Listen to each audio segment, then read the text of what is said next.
अस्सलाम वालेकुम नाज़रीन, मैं हूं आपका मेज़बान सैयद ज़ीशान हैदर और आप देख रहे हैं मेरे यूट्यूब चैनल सदार टेलीमीडिया इशफाकनामा के 33वें प्रोग्राम के साथ आपकी खिदमत में हाजिर हूं।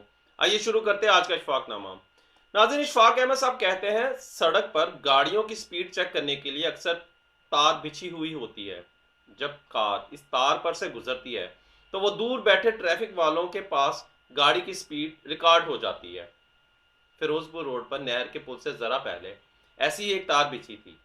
एक रोज मैं नहर पर जा रहा था और मेरे आगे एक फोक्सी कार जा रही थी।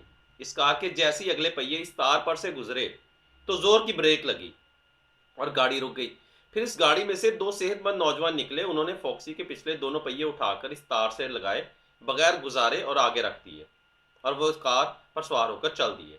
अब मैं ये देखकर बड़ा हैरान हुआ कि याला ऐसी भी क्या बात है कि इन लोगों ने इतनी तकलीफ करके गाड़ी के दो पहिए उठाकर गाड़ी आगे कर ली। ये क्या क्या काम किया।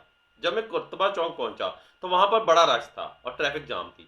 जब मेरी गाड़ी नौजवानों की गाड़ी के मुकाबले आई तो मैंने शीशा नीचे करके इनसे फॉक्सी की इस तरह गुजारने की वजह तलब की। इस पर वो नौजवान पहले तो मुस्कुराए और फिर बताया कि बाबा जी ये ऐसी एक तफरीही खेल है। हम अक्सर यूं ही करते हैं।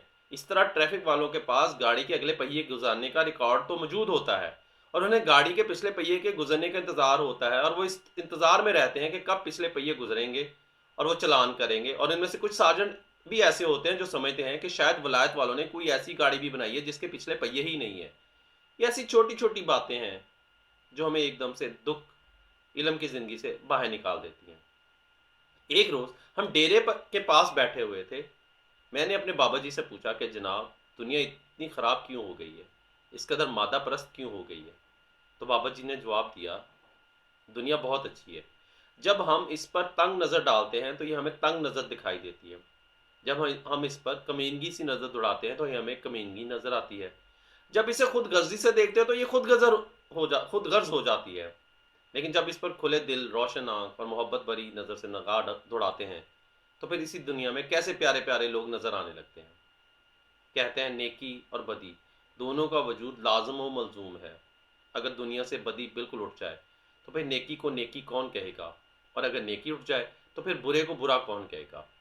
एक का वजूद दूसरे के वजूद की अहमियत से हमें आशना करता है। अब इसका मतलब ये भी नहीं कि नेकी के साथ बदी का होना भी ज़रूरी है।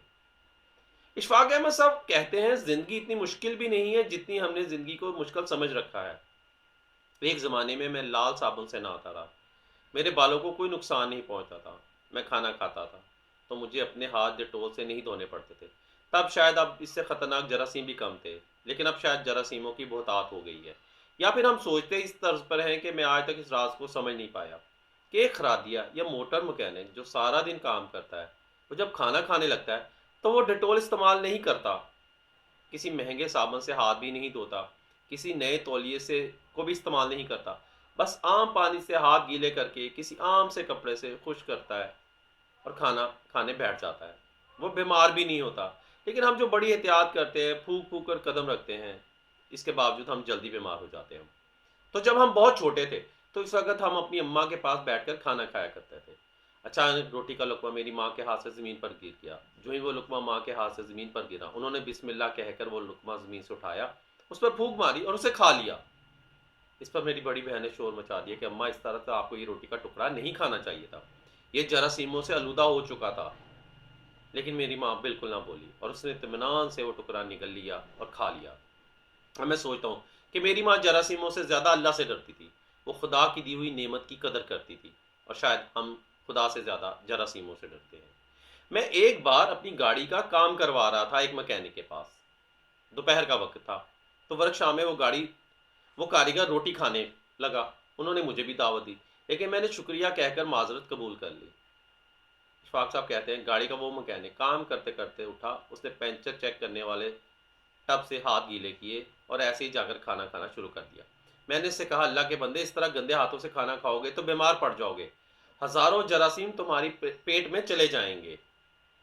क्या तुम इस तरह की बातें कभी डिटोल या साबुन के इख्तियार में नहीं देखी।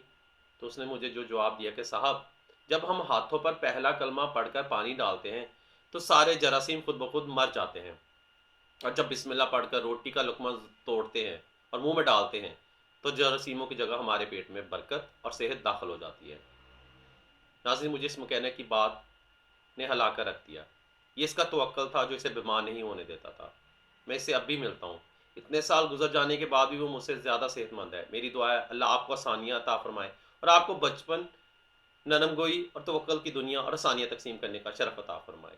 तो नाज़रीन, ये था हमारा आज का प्रोग्राम। उम्मीद है आपको पसंद आया होगा। अगले प्रोग्राम तक के लिए मुझे इजाज़त दीजिए। तब तक के लिए अल्लाह हाफ़िज़।